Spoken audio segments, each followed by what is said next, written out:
ኣብዞም መሰረታዊ ናይ ህዝቢ ትግራይ ረብሓታት ኮምፕሮማይዝድ ዝኸውን ምንም ነገር የለን። በኢትዮጵያ የመጣ ማንኛውንም ጠላት በጀግንነት መመከት የሚችል ቁመና ያለው Firstly, the growing presence of Tigray fighters Army 70 in Sudan is a matter of concern for the Ethiopian government.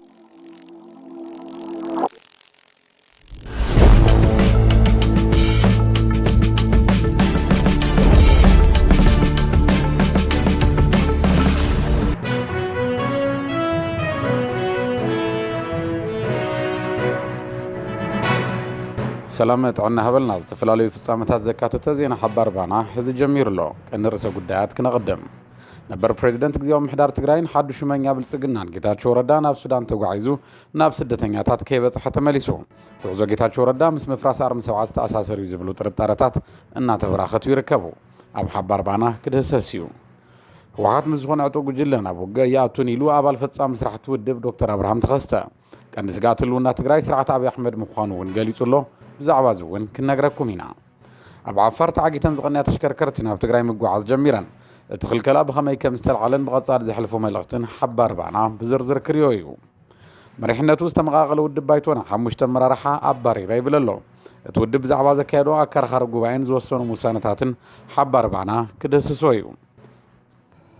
حق منقستي إثيوبيا نخم حيش تسوع مخر حسابنا وكوميشن هاجرا ومخكر إثيوبيا خمس غربات سمعوا منقستي إثيوبيا حاسب وزلوا ممحاش حق منقستن تقراي زسعوا واحد كان كندس سوينا كوينات إثيوبيا إيرتراني كرم هلاو زحبرو نجراتي برختو له نايلو مغنى فخر منستر مكل غالي إثيوبيا عيشا محمد إنه ترجمون أو حبر بعنا كفتشوا زين أنا تخطط لكم شانل بانا ميديا لايك شير سبسكرايب إنك تقبلون عدمكم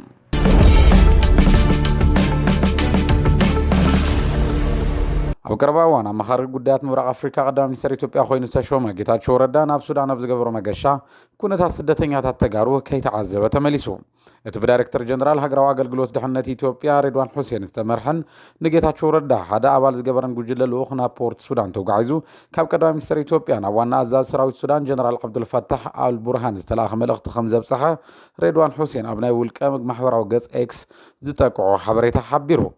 توجي لازم حزم ملختي أب السودان زلع سلام نخفتر إثيوبيا حجز كم تجبر زجلتيهم إثيوبيا السودان سلام كلنا يبقى حق دليل على الواد وزبل حتى وقريفنا سدتنا تتجارو خيرين نايز تمل السنة بر بريزيدنت جزيرة محدار تجري أي تجيتات شو ردا مخد على مخنا العل أي تجيتات شو كم متى بر بريزيدنت كم فرامو على بريتوريا كم حدا تجراوي شو من يا فيدرالن كم حدا مراحي قال سأنصار سنتنا أب السودان بس يحو سدتنا تاتنا يمرأي جبو خمسة لوه نبزو حات زرداديو يخونن بر أب السودان بس يحو سدتنا تات كيرا استملسن تخون زد ما أبزو حتى جارو كرتا خمس فترة تفليتو أي تجيتاتشون أب السودان زمر حلو قند مخنيات عبد هاجر استودبا أرم 7 بايلوز في اللات عطوا حيل تجراي نايم فراس الأخت أبي أحمد معواتي لهم زأمنوا عكلت جيتاتشو قداي سدتين هتات أجندو خمسة يكونن أب السودان زقنا علو الأختون نسو زي مخانون يجلسوا أب السودان سدتين هتاتن بتجارو عبارات عقاب سلام ودو حوارات حجراتنا استودبا أرم 7 كاب جزنا وجزنا تتناخري متصمه اللوزر يتنكساست مسلتات كوس وقنيوم يم كان مقالس علامات أرمين معرب تجراي كابور ارتحالتات ناس الموسان زتمزابلون سسددون تجارون مربتهم مملاسن مخانو بتدقاقامي يقلص إذا أرمي تجارون نوعلون متخاص علمو زبعتك زيلو عطوات نزسل تنزلو سرعة بالسقنا كان سقات مخانو زقلصو جالري توهابتي منقست السودان نتحيل زقبرو حاجزات أو كبلن تحيل خبتنن متدقاقامي سعرنا قبر منصو يقلصو حزة شو من يابي يخوين زلو أي تجيتات شو رداون انتخونا أرمي 7 خلو كم زي دلي أبجزة سلطان بريزيدنت ناتو زرقاقص وحقي ونبلو. Firstly, the growing presence of Tigray fighters Army 70 in Sudan is a matter of concern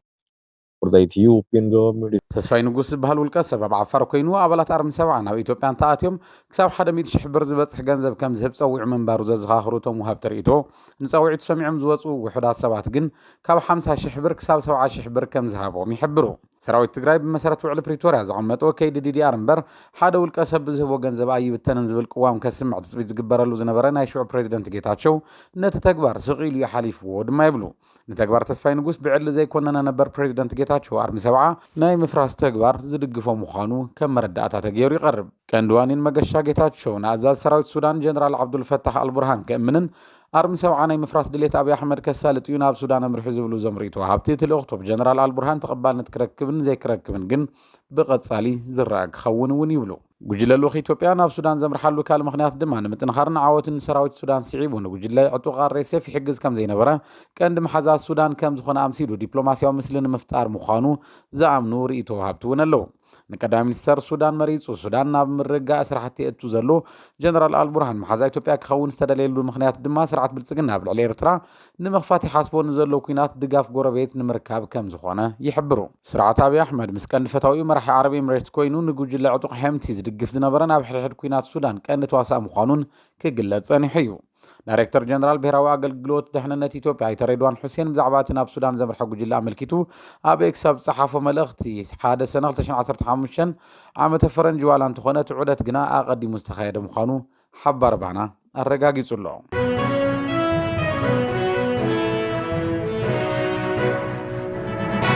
ህወሓት ኣብ ዓፋር ምስ ዘለዎ ዕጡቓት ተጋሩ ናይ ምውጋድ ድሌት የብሉን ክብል ኣባል ፈጻሚት እቲ ውድብ ዶክተር ኣብርሃም ተኸስተ ተዛሪቡ ዶክተር ኣብርሃም ብዲያስፖራ ብዙም ኣብ ዝተዳለወ ዘተ ተረኺቡ ብተሳተፍቲ እቲ ዘተ ንዝተላዕሉ ሕቶታት መብርሂ ከም ዝሃበ ተፈሊጡ ኣብዚ እዋን ቀንዲ ሓደጋ ህዝቢ ትግራይ ሓደጋ ህልውና ምዃኑ ክስመረሉ ኣለዎ ዝበለ ዶክተር ኣብርሃም ፍልፍል እቲ ሓደጋ ድማ መንግስቲ ብልጽግና ምዃኑ ኩሉ ክግንዘቦ ይግባእ ኢሉ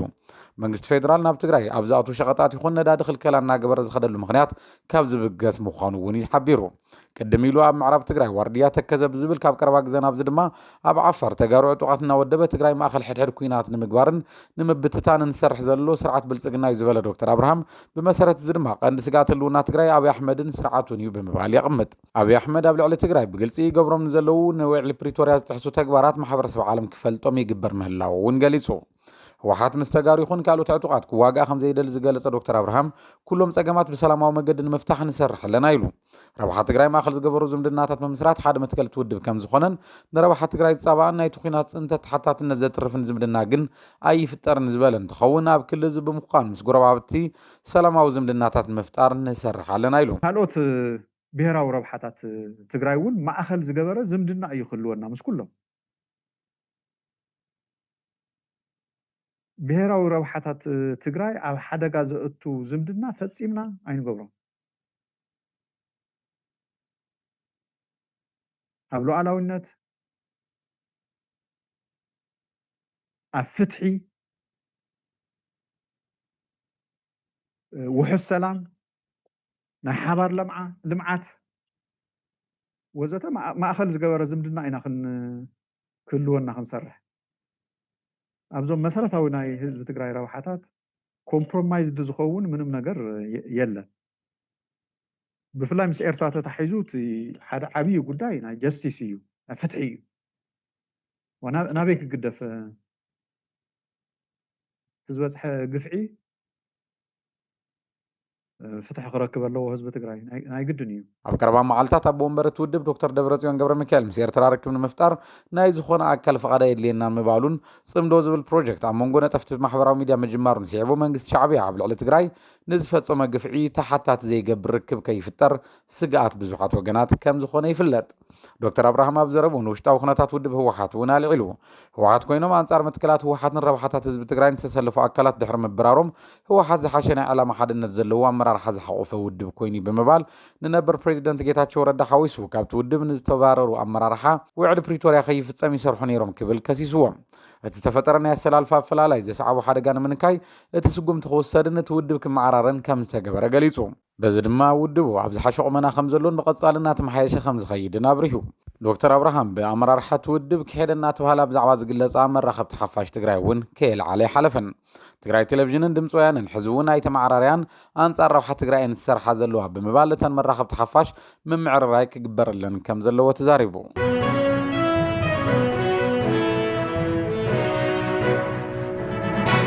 ኣብ ክልል ዓፋር ተዓጊተን ዝቕንያ ተሽከርከርቲ ጽዕነት ናብ ትግራይ ምጓዓዝ ከም ዝጀመራ ተገሊጹ ኣብ መንጎ ፕሬዚደንት ታደሰ ወረደን ኮሚሽነር ፖሊስ ፌደራል ኢትዮጵያ ደመላሽ ገብረ ሚካኤል ዝተኻየደ ዘተስዒቡ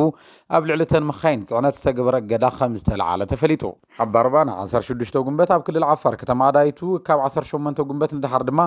ኣብ ሰርዶ ብዛዕባ ዝተዓገታ ተሽከርከርቲ ጽዕነት ብተደጋጋሚ እናጸብጸበ ምምጹ ይዝከር እቲ ብመንግስቲ ፌደራል ዝተነበረ እገዳ ኣብ ክልል ኣምሓራ ከባቢ ወልድያ እውን ቀጺሉ መንባሩ ይፍለጥ ነዚ ስዒቡ ኣብ መድረኽ ኮሚሽን ሃገራዊ ምክክር ንምስታፍ ኣብ ኣዲስ ኣበባ ዝቐነዩ ፕሬዚደንት ሌተናል ጀነራል ታደሰ ወረደ ብዛዕባ ተኸልከላ ተሽከርከርቲ ኣመልኪቶም ምስ ኮሚሽነር ጀነራል ደመላሽ ገብረ ሚካኤል ከም ዘተዩን ኣብ ምርዳእ ከም ዝበፅሑን ቤት ጽሕፈት ፕሬዚደንት 23 ጉንበት 2017 ዓ.ም ኣማሲኡ ዕላው ኣብ ዝገበሩ ሓበሬታ ኣመላኺቱ እዩ። እተን ሸቐጥ ዝሓዛ ናይ ጽዕነት መኻይን ዝተኸልከላሉ ምኽንያት ካብ ትግራይ ዶብ ሰጊሩ ብኮንትሮባንድ ሸቐጥ ይኸይደሎ ብዝብል ምኽንያት ዝተኣሳሰረ ምዃኑን ሓቅነት እቲ ጉዳይ ድማ ብናይ ሓባር ኮሚቴ ክረጋገጽ ተሰማሚዖም እዮም ይብል ሓበሬታ ቤት ጽሕፈት ፕሬዚደንት። መረምን መቆጻጸርን ስርዓት ክህሉ ክግበር ብመሰረት ዝርከብ ውጽኢት ስጉምቲ ክውሰድ እዚ ድማ ናይ ክልቲኡ ወገን ናይ ሓባር ስራሕ ክኸውን በዚ መሰረት እቲ ክልከላ ተላዒሉ ደው ዝበላ መኻይን ክልቀቃን ቀጻሉ እውን በዚ ምኽንያት ዝግበር ክልከላ ከይህሉ ናብ ሓበራዊ ምርዳእ ከም ዝበጽሑ እውን ይጠቅስ። بمسارة سممع وعلى بريتوريا كاب سراويت مكلخال إثيوبيا وصازلو عطوقات كاب مريت تግራይ كوتصن دوبات كحلون زبل حلافነት تهبو نفيدرال منغستيو بمسارة تسممع زاقيد حلافነት خفصم زيدلي منغست بلصقنا دوب تግራይ كفت غيرون تبقع بعلو دما خصاص سرحت كونتروباند خوينو مقربو شفت مخانو بزحات يسمامعو أبلعل تشكركرت صعنات زغبرو خلكلا كاب كونتروباند زيكونس بزترخبا አጋጣሚ ትግራይ ንምድኻም ካብ ምድላይ ዝብገሱ ይብሉ በዝበለበት ግን ተንሳዓገታ ተሽከርከርቲ ናብ ትግራይ መጓዓዝ መጀመርን ግዜው ዕረፍት ዝፈጥር ዋላ እንተኾነ ውዕል ፕሪቶሪያ ተተግቢሩ ዞባ ምዕራብ ትግራይ ናብ ዋኑ እንተዘይተመሊሱ ህልውና ትግራይ ኣብ ኢድ አብይ አሕመድ ኮይኑ ከም ዝቕጽል የጠንቅቑ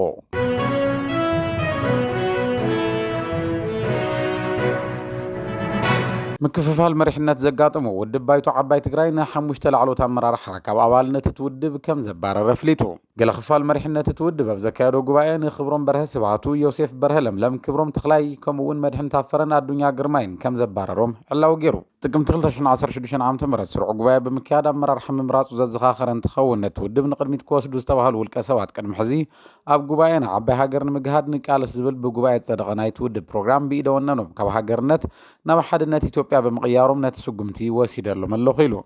كابز بتوسخ سفاحتنا حق دم بتحسفات مقبار كلهم جنفر ابيات تصفت تودب عاطيخا ولا تتودب كي قالسو معقات بيدون نكابنا يودب ገንዘብ كسب اوروبا مخادن متففعن مسحالتات انت تركب بمفتر ناي صلات ገንዘብ تقبل كان محاور سليا صلات بمئتاون سلام دحننتن تግራይ سقات مخانن زبلو طفاتات ون اب لعلتهم تباريرهم استبحالو مرارحا خمس قربون غبايتنيا تزاتيو خمس فلين نتوسانه خمس وسنن تحبيرو بت غباي خمس تباررو كاب مغوس تغلصلو مرارحا تودب زخونو ايت يوسف برهنه تودب وكيلهم ግዚያው ቤት ምኽሪ ትግራይ አካብ ቋሚ ኮሚቴ ኮይኖም ኣብ መስራሕ ዝርከቡ ምዃኖም ይፍለጥ እቶም በትውድብ ዝተፈላለዩ ጥፋት ሰሪሖም ተባሂሎም ካብ ትውድብ ዝተባረሩ ኣመራርሓ ኣብቲ ውሳነ መልኪቶም ዛጊድ ዝሃብዎ ርኢቶ የለን ብቐጻልን ዝህብዎ ሓሳብ ሓባር ባና ተኸታቲሉ ሓበሬታ ከም ዘቕርብ በዘጋጣሚ ክንሕብር ንፈቱ ኣብቲ ዝተኻየደ ፍሉይ ጉባኤ ኣይተ ኺዳን ኣመነ ኣቦ ወንበር ኣይተ ይርጋ ስዩም ድማ ምኽትል ኣቦ ወንበር ኮይኖም ከም ዝተሓረዩ ተገሊጹ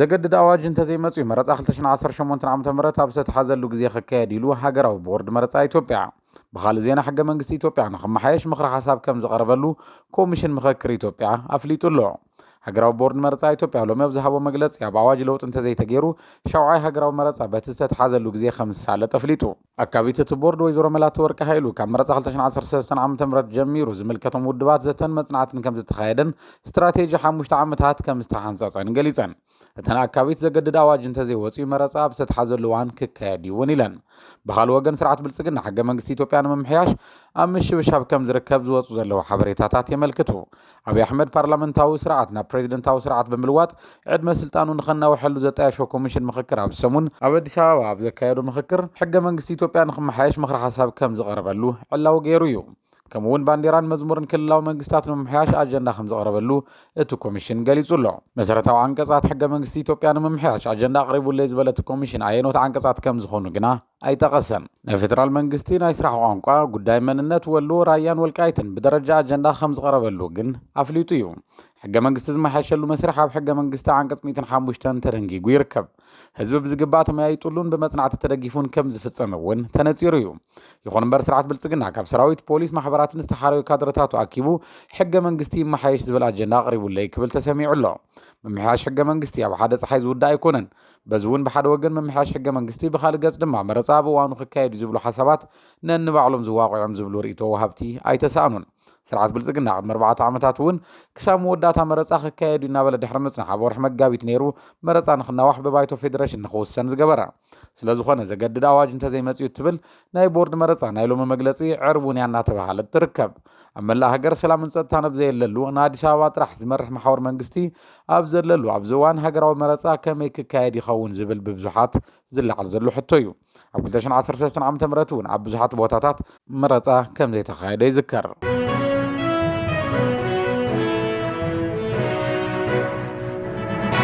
በኢትዮጵያ የመጣ ማንኛውንም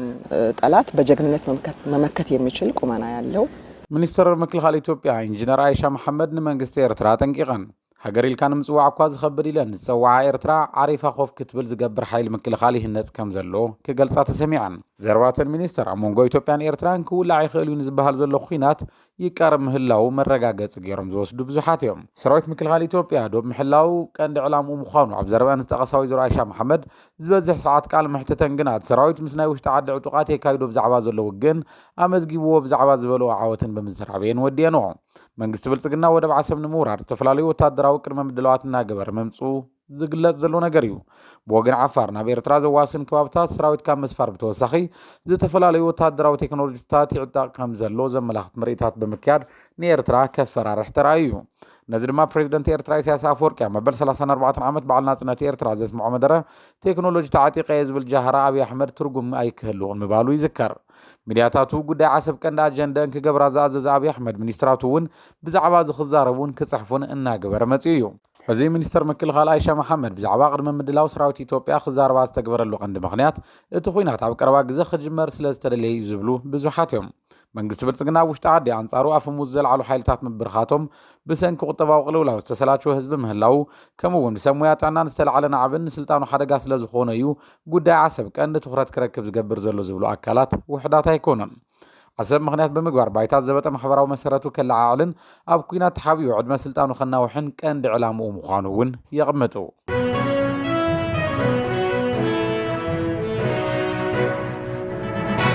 ዜና ሓባር ባና ዝዕለት ተዛዚሙሎ ንምክትታልኩም ኣዝና ነመስግን ቻናል ባና ሚድያ ላይክ ሼርን ሰብስክራይብን ብምግባር ኣባል ስድራና ክትኮኑ ንዕድም ሰላም